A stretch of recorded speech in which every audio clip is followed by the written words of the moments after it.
Welcome back, everybody. Welcome to another episode of Zim's Beer Review. I am your host, Garrett Zimmer. Thanks for tuning in. However you may be tuning in, whether you are following on YouTube or on Twitch, or you're downloading the podcast, wherever podcasts are found, thanks for tuning in, however you may be. So, welcome back to episode number 22. Today we have a beer from a brewery that's a little bit south of where I'm located. If you can look at the title there, if you haven't already, we are reviewing Breckenridge Brewery's Vanilla Porter. This was actually chosen by my wife for today. I feel like I've had this beer in the past. I don't remember a lot about it. It's been probably a couple years since I had it. So this is going to be almost kind of new to me, and I'm actually kind of excited to do this one because if you look here, if you're following on the video, or you follow the podcast, you'll remember our very first mystery brew was a vanilla infused porter from Hop Valley Brewing in Eugene, Oregon. So now we have another vanilla porter, and I'm actually kind of interested to compare these two and see how different they are, how similar they are, and which one I prefer. So it's going to be almost like a battle of the beers, but it's not going to be at the same time. So I apologize for it not being a true battle of the beers, but it'll be the same kind of idea, kind of pitting them against each other. So we're going to go ahead and open this one up. We have a vanilla porter from Breckenridge Brewery. Breckenridge Brewery is out of Colorado, Littleton, Colorado. And I'll tell you a little bit more about that as we get going, using our handy dandy bottle opener from Shaver Wood.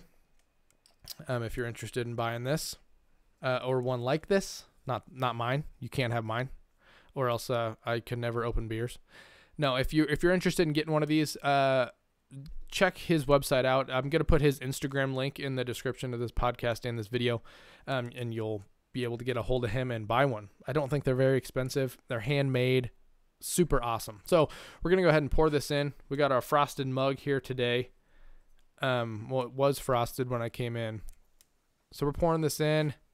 I wanted to do a big glass rather than the little one, just because I guess I just wanted to. I don't know.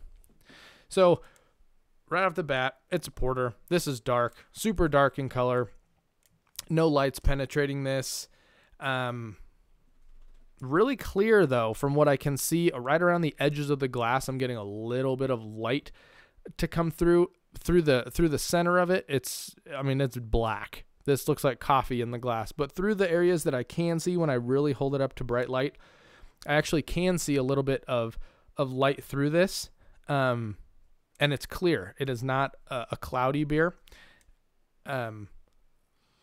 The smell of it, this is a porter. Porters always have that coffee flavor, a little bit of a coffee smell, heavy on the coffee flavor. Some of them are bitter. Some of them are not bitter. Some of them are hoppy. Some of them are not hoppy, which kind of plays into the bitterness of it.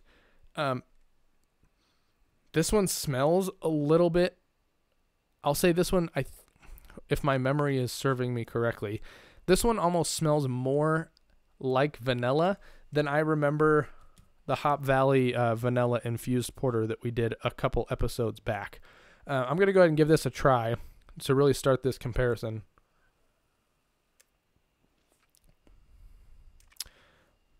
So I am getting a little bit of vanilla on this. The first thing I notice is this is extremely smooth. There's almost no bitterness to this. The bitterness of this, I think, is pretty low. I have the information pulled up. I'll go over in a minute, but just based on what I'm getting, it's very, very smooth beer. No bite to it. I'm not going to say a little bit. There's almost no bite. This is really smooth.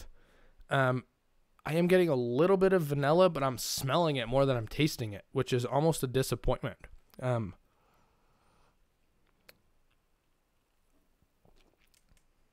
I get the vanilla, but I don't know. I feel like if you call something a vanilla porter, or if you call something a mango ale or something, I want that to be, boom, forefront, someone tastes it and says, whoa, there's mango in this, or wow, that tasted a lot like vanilla. I'm getting a little bit of vanilla. I'm not getting a ton. I know it's in there. Part of that is because I opened the bottle that said vanilla on the front. I don't know if I would know that had I just opened it and tried it on my own. Not that that's a bad thing. That doesn't mean the beer is bad. This beer is actually extremely smooth. My first instinct after tasting this, I actually prefer this Breckenridge over the Hop Valley. And the reason for that being, this is more smooth.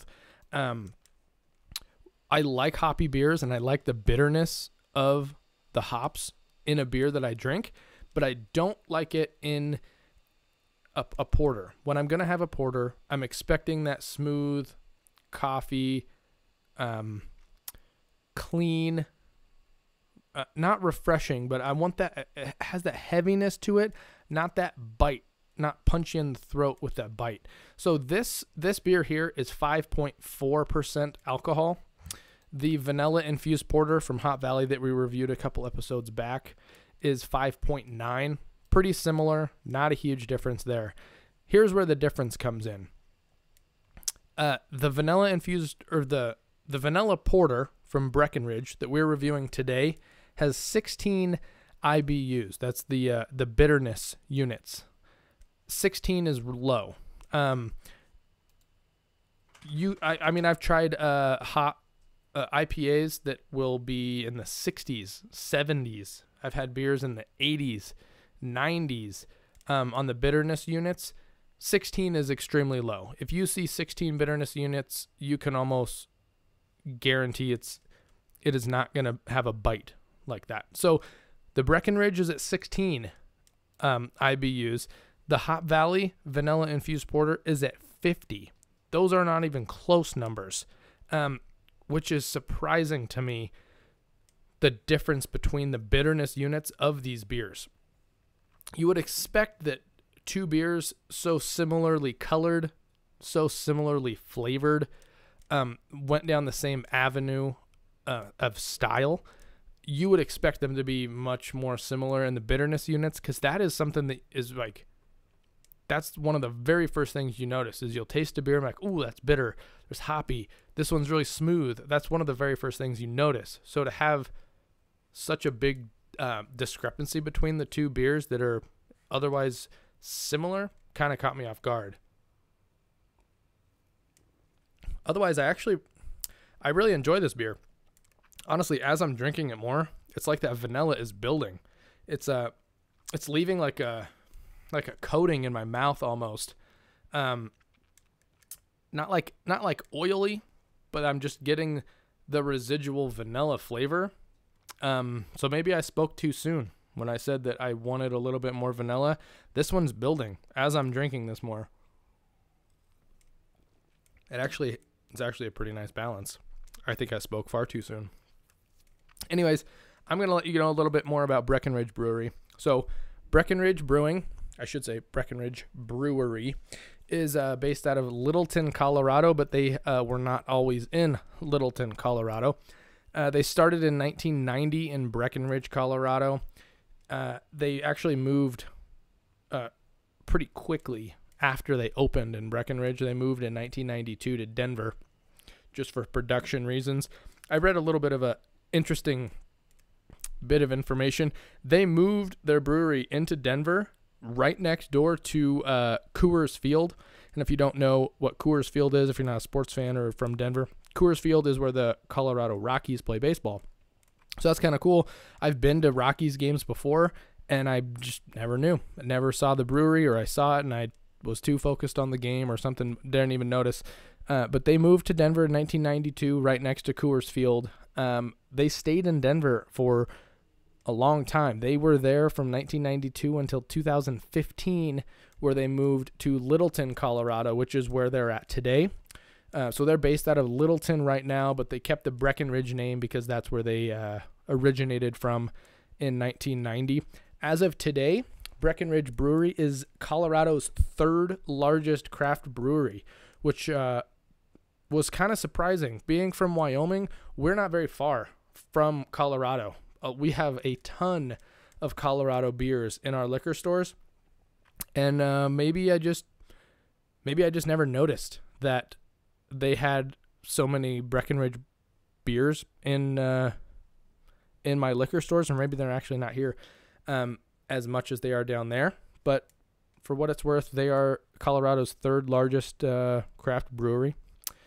As far as the size of them, so they're Colorado's third largest, but they are the nation's 50th largest. And that kind of, I looked it up. I'm getting a couple conflicting numbers. I see some that say they're the 50th largest craft brewery in the nation. I see some that say they're 47th. I mean, they're right around. We'll say they're right around the high 40s to 50 in the size of brewery in the United States. So they're right around that range. As far as availability of Breckenridge beers, they're obviously available in Colorado. I'm in Wyoming, and they're definitely available here. And I think they're available in 35 states. I do not have the list. If you go to their website, you can search for a distributor, and you can find one near you. But they're available in 35 states as of today. They have 10 beers that they have year-round that range from porters like the one we're drinking today to IPAs to ales. They even have some stuff that they do on nitro. I think they actually make this vanilla porter on nitro, and it comes in a can.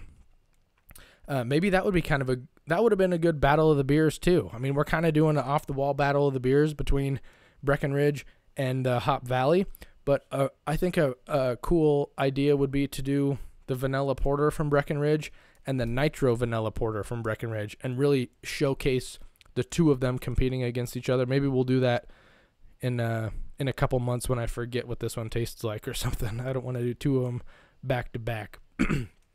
Anyways, I'm thinking out loud here. Anyway, so they have 10 beers that they have available year round. Like I said, ranging from all different styles of beer, including nitro beers. They have about 7 or so beers that they consider their seasonal beers or limited release. So seasonal or limited. They kind of do something kind of cool with Denver Comic-Con. If you're familiar with Comic-Con, it's like a comic book convention. They do a limited release beer for Comic-Con each year, from what I can tell, which is kind of cool. So if you want to know more information on that, I'm sure you can find it on their website. I'm going to put their website in the description of this video. I want to say that their website is breckbrew.com, but check the description on that. As far as where they brew all their beer in Littleton right now. So their brewery is in Littleton, Colorado, but they also have a restaurant in Littleton, Colorado. And then in Breckenridge, Colorado, back where their roots are, where they started in 99, they moved shortly after.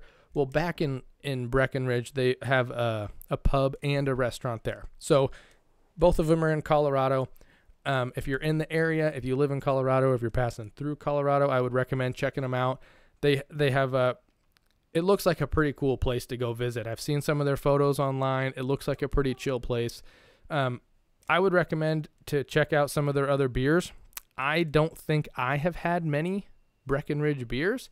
Considering they're the third largest, I'm going to have to start keeping my eye out, because being the third largest brewery in Colorado, I would expect to see them a little bit more, being only a couple hours away. Anyways, overall, I think this is a pretty tasty porter. Porters are not my favorite beer. You guys know that if you follow. I enjoy them. I appreciate them. But because they're so heavy, I just can't drink 2 to 3 of them in a night. It's a heavy beer.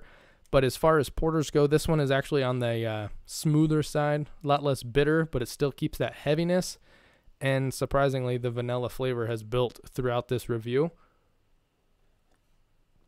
And I'm actually ending this review with a total 180 of what I said about 10 minutes ago.